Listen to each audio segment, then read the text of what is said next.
کہوں کہ اللہ تعالیٰ ان کے اس کام میں بھی اور دوسرے کاموں میں بھی برکت نصیب فرمائے۔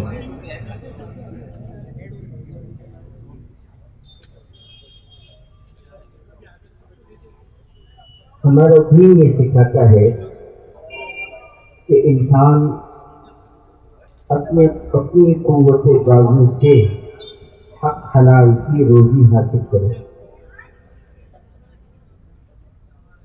قرآن پاک کی جو آیت میں نے شروع میں تلاوت کی ہے، اللہ کا ارشاد ہے کُلُوا مِنَ الطَّیِّبَاتِ وَاعْمَلُوا صَالِحًا، حلال اور پاکیزہ چیزیں استعمال کرو اور اچھا عمل کیا کرو۔ قرآن پاک کی تفسیر لکھنے والوں نے یہ بات بیان کی ہے کہ اس آیت کے ان دونوں ٹکڑوں میں آپس میں جوڑ ہے۔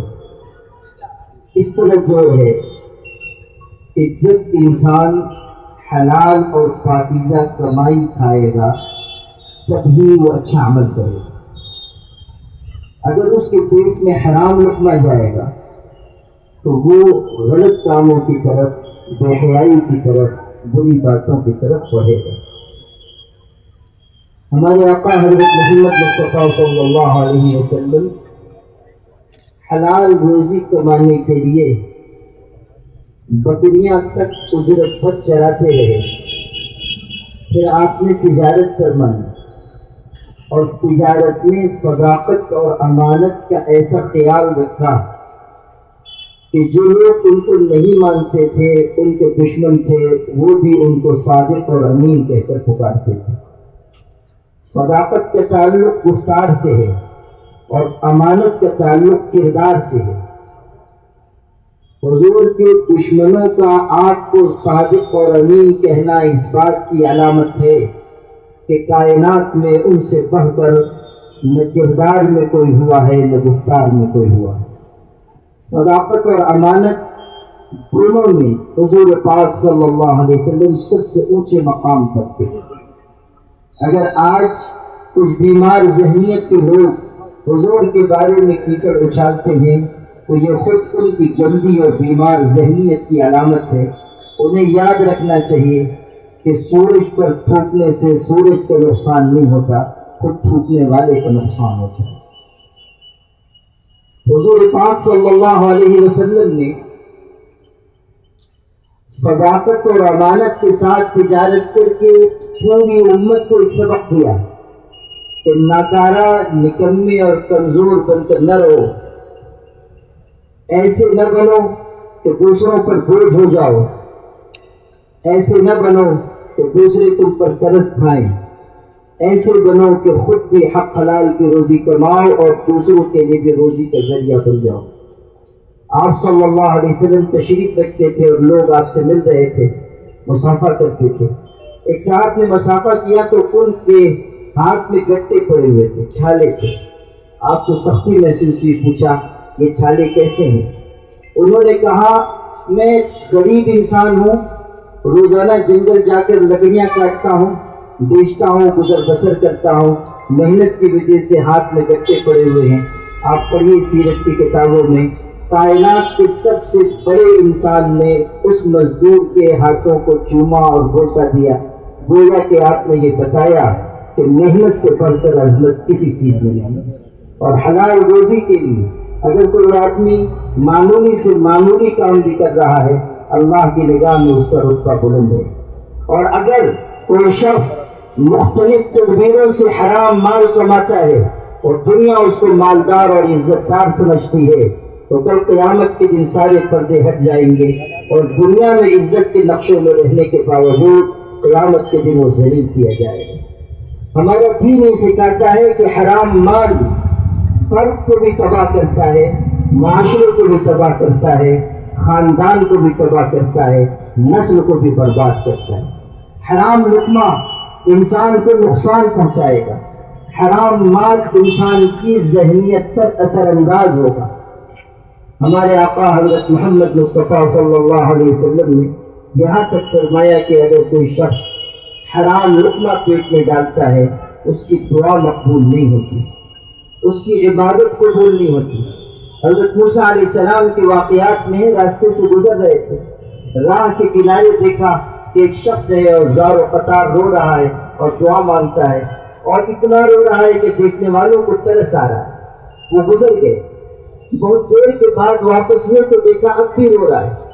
ان کو رحم آیا کہ اس کی کوئی بہت بڑی ضرورت ہوگی تب تو اتنی دیر سے رو رہا ہے۔ وہ اللہ کے کلیم تھے، پیغمبر تھے، اللہ سے کہا پاک پروردگار اس کی کوئی بہت بڑی مجبوری ہے تب وہ اتنی دیر سے رو رہا ہے، میری سفارش قبول کر اور اس کی جو حاجت ہے پوری فرما دے۔ اللہ کی طرف سے جواب آیا کہ موسیٰ اگر روتے روتے اس کے آنسو ختم ہو جائیں اور خون کے آنسو بہنے لگے اور یہ روتے روتے بال سے زیادہ باریک ہو جائے تب بھی ہم اس کی دعا قبول نہیں کریں گے، اس لیے کہ یہ حرام مال کھاتا ہے۔ حرام مال کی نحوست بہت دور تک اور بہت دیر تک جاری رہتی ہے۔ جس طرح حلال مال انسان کے ذہن پر، اس کے خاندان پر، اس کے سماج پر اثر انداز ہوتا ہے، اسی طرح حرام مال کی نحوست پڑتی ہے۔ ہمیں یہ سکھایا گیا کہ ہم حق حلال کی محنت کی روزی کمائیں اور اسی کے ساتھ ساتھ دوسروں کے لیے روزی کا ذریعہ بنے۔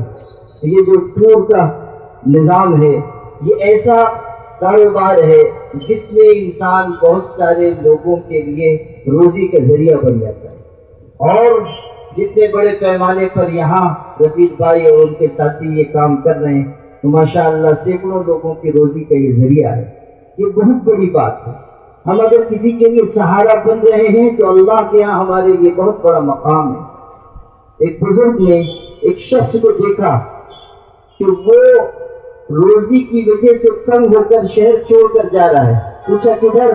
کہا شہر میں روزی نہیں مل رہی ہے، دوسرے شہر جاؤں گا۔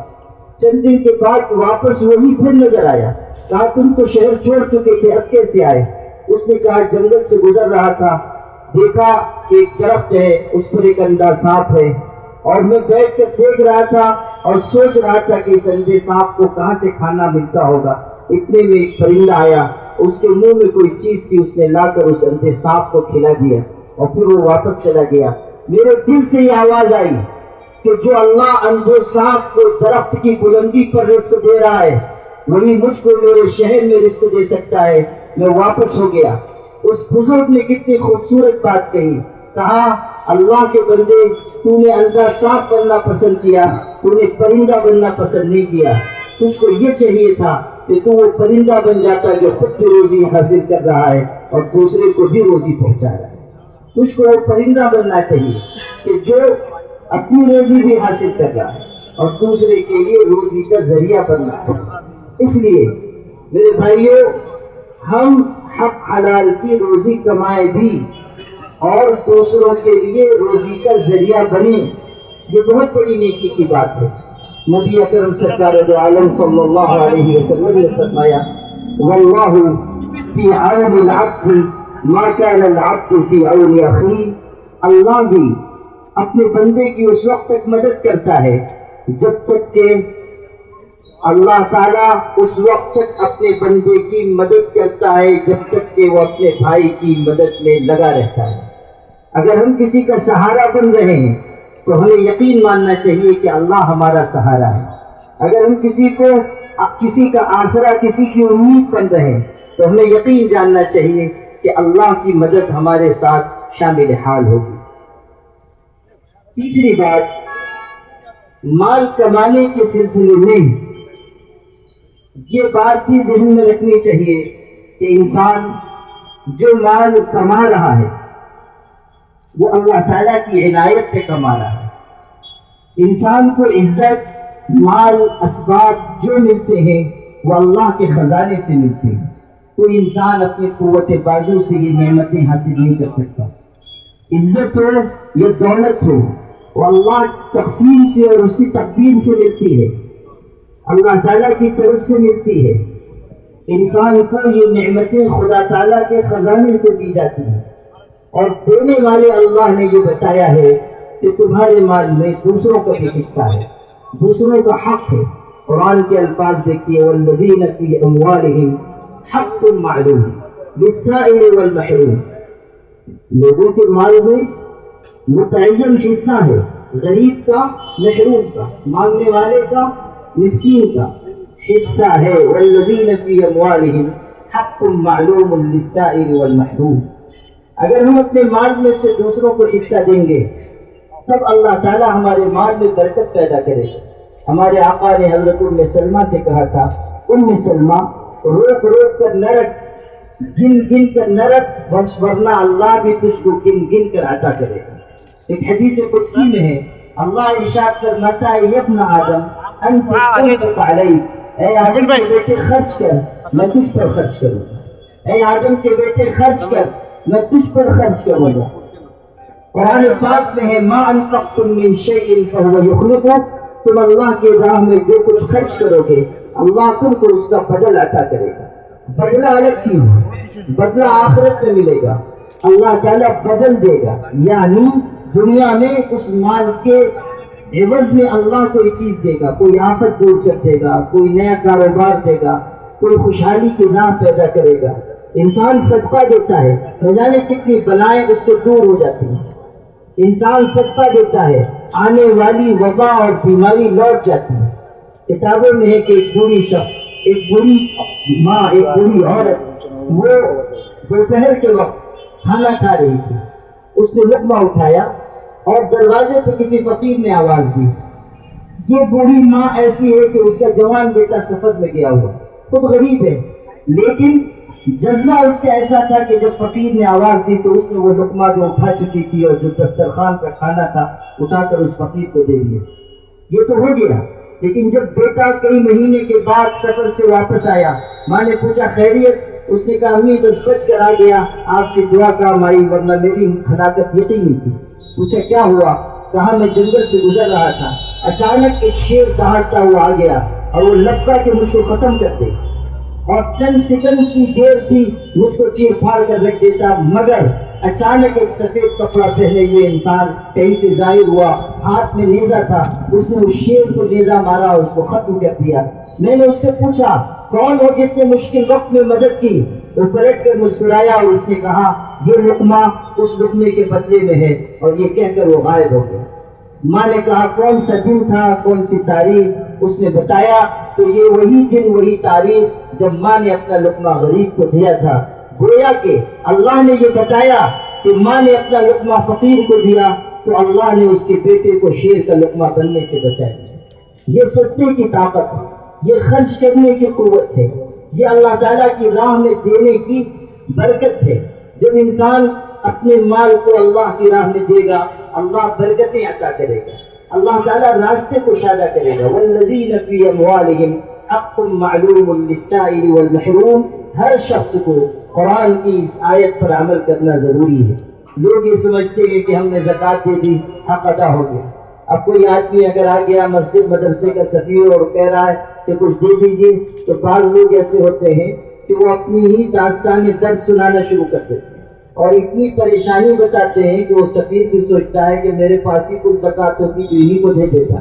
یہ بیچارے سب سے بڑے مستحق کے زکوٰۃ معلوم ہوتے ہیں. یہ ٹھیک نہیں ہے. زکوٰۃ کے علاوہ بھی مال میں حق ہے. بایزید بستانی بہت بڑے بزرگ تھے، کسی نے ان سے پوچھا زکوٰۃ کتنے مال پر فرض ہوتی ہے؟ انہوں نے کہا اپنے مسلک کے مطابق بتاؤ یا علماء کے مسلک کے مطابق؟ انہوں نے کہا آپ کا الگ سے کون سا مسلک؟ جو علماء کا مسلک ہے وہی آپ کا ہوگا، ذہین آدمی تک دونوں بتا دیجیے. تو انہوں نے کہا علماء تو کہتے ہیں اتنا اتنا مال جمع ہو اتنی زکوٰۃ ہے. تو اچھا آپ کا مسلک کیا ہے؟ کہا میرا مسلک یہ ہے کہ اتنا مال ہی مت جمع ہونے دو جس پر زکوٰۃ فرض ہو، اتنا مال جمع ہونے سے پہلے اللہ کے راستے میں خرچ کرتے. یہ زکوٰۃ کے علاوہ مال میں حق ہے اور اس مال کی ادائیگی ہمارے لیے برکت کا دروازہ کھولے گی. ایثار اور قربانی ہمارے دین کی بنیادی تعلیم ہے. صحابہ کے بارے میں ہے یؤثرون علی انفسہم ولو کان بہم خصاصہ، کہ وہ خود بھوکے رہ کر دوسروں کو کھلاتے ہیں، خود پیاسے رہ کر پلاتے ہیں، خود ننگے بدن ہے اور دوسروں کو پہناتے ہیں. سیدنا عمر ابن عبدالعزیز آدھی سے زائد دنیا کے بادشاہ تھے اور لاکھوں کروڑوں انسانوں کو ان کی سلطنت سے فائدہ ہو رہا تھا، لیکن جس وقت ان کو زہر دیا گیا اور وہ بستر علالت پر تھے اور انتقال قریب تھا، شہادت قریب تھی، ان کے برادر نسبتی ان کی بیوی کے بھائی مسلمہ ابن عبد الملک آئے